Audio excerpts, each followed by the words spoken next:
Hey, what's up everybody? Welcome back to the channel. It is Sunday, August 23rd, right around 1 o'clock or just after 1 o'clock in the afternoon, down here at hive number 5 for a routine inspection. However, it has been 3 weeks since the last time I inspected them. Once the nectar flow ended about mid-June to early July, there's really not much of a need to come out and inspect the hives weekly. So I was doing weekly inspections until I think about mid-July or so, and then decided to just give them a break. And then by giving them a break, I wanted to see if the break actually benefited them at all by possibly just better brood patterns, more solid brood, less disruptions from myself, the beekeeper. So either way, quick backstory on this hive. I'm trying to remember. I made the split. I made a split about mid-June, went out of town for about 2 weeks, came back, they were queen right, marked the queen. So they've been queen right for around 2 months. I'd say 6 to 8 weeks. I added a shallow, that was one of the supers that we harvested this year. I added a shallow that had the majority, if not all, drawn frames, and I have been feeding them. So the same plan with the rest of the colonies, to get the top box drawn out, which that already had drawn frames, so they have an advantage over the other hives. Feeding them so they can store food, and for the queen to expand the brood nest into the top box as one of my methods this year for overwintering preparation and hopefully success. So enough of me yapping, because that's not really going to do a whole lot as far as determining what the colony is up to. So let's get into hive number 5 and see how they're looking. I'll start by looking at the top box, see if they've been storing any of the sugar water, which I kind of suspect they have, but you know, you can never assume too many things with bees. There are a few bees in the top box, not as many as I would like to see. So just take a quick look, see if we can determine anything. Not much going on there. That first frame is fishing line. Let's see, center frame. Got more bees in the center frame. Yeah, it looks like they're storing some nectar. Not as much as I'd like to see.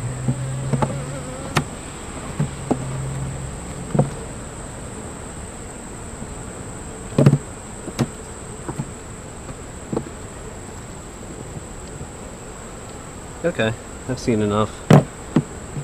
They're using the space not as well as I hoped, but that could also mean they have space down in the brood chamber that they're prioritizing and using that space first to possibly draw out with the sugar water. Alright, let's give them some smoke.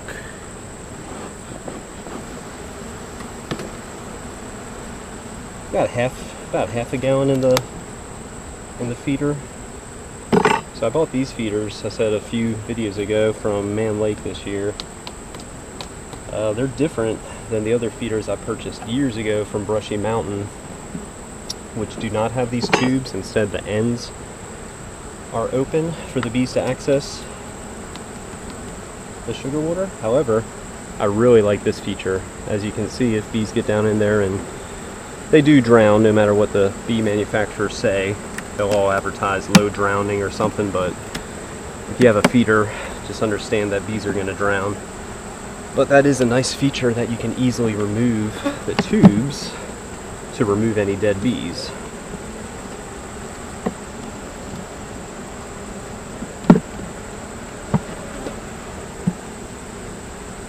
Alright, well, looks like I found out what they're doing with the sugar water. Looks like they're definitely storing it, which is fine. That's an outside frame. That's kind of what you expect to see. It's typically where bees store food. However, I was really hoping to see more progress on frames like this when I'm feeding them.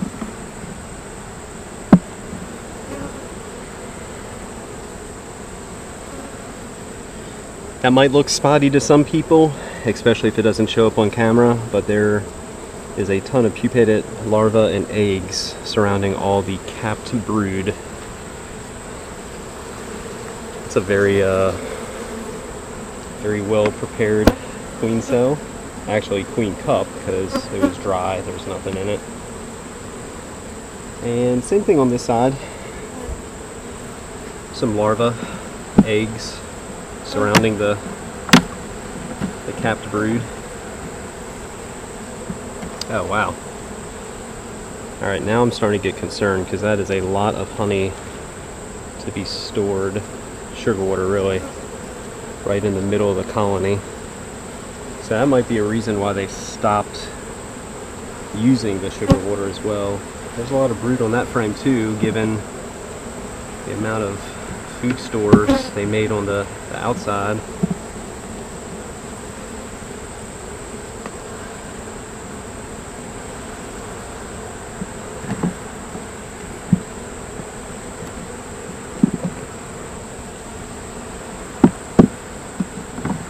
Going to move that frame around because this hive is on the very western side of the bee yard, so this side of the bee yard gets all the afternoon and evening sun.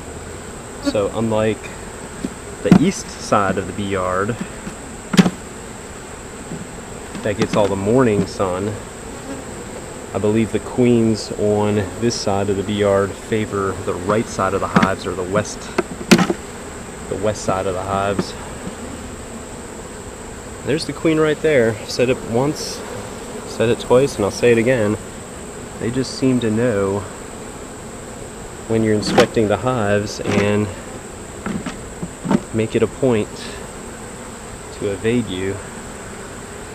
Alright, so I'm going to move a few frames around, do a little checkerboarding, and see if that I don't know, just see if that helps really. Because it's not cold at night, so the bees aren't clustering.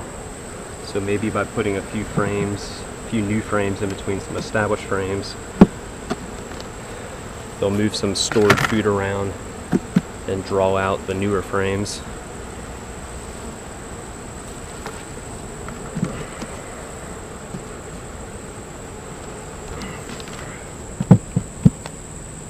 Alright, well, that does it for hive number 5. Pretty simple, quick look. Found the queen on the very last frame, as you saw, which I'm really starting to believe they know when I'm inspecting the colonies, and they move to the very far left frame number 9 or 10, depending how the boxes are being ran, because I typically inspect from right to left. So I think they're pretty smart little critters. Alright, that does it for this week. Hive number 5, queen right. Bit concerned, judging by the brood pattern and quite a few frames, newer frames, that they just really haven't used the sugar water to draw out any wax on, which also means the queen cannot expand the brood nest on. And for some reason, they just really are not liking the top box, the provided shallow with 10 frames of drawn foundation. Kind of thought they would store more sugar water in the top box, and would think, or did think, the queen would expand the brood nest into that top box by now, but for whatever reason they're just not. So just a few things to keep an eye on. Alright, that does it for this week, hive number 5. Tune in about 2 weeks, between the 1st and 2nd week of September. I should be out here again to inspect them, just to see how they're doing. And if you're watching this video, and if you're in or around the Jacksonville, North Carolina area, and if you're looking for some truly delicious local and raw honey, we have some bottled and ready for purchase. Just use the Book Now button on Facebook and Instagram. You can make an appointment, and if you want to, if you like the contactless method of purchasing items, that is what we're trying to do this year. So you have to buy in advance. You set up a time, so I know when you're coming by. It's a 15-minute window. I'm usually home, and if I'm not, I'll make arrangements with you. But we can set it on our front porch, we can put it in the mailbox, but we can completely execute a contactless purchase method, which is something I do believe is good for everybody, considering everything going on in the world. just trying to do our part with social distancing. Alright, that does it for me. If you like these videos, please subscribe to the channel. If you hit the bell, you'll receive notifications of future videos, and if you like the video, give it a thumbs up. Alright, appreciate it, everybody. Tune in, like I said, in about 2 weeks for another look at Hive number 5.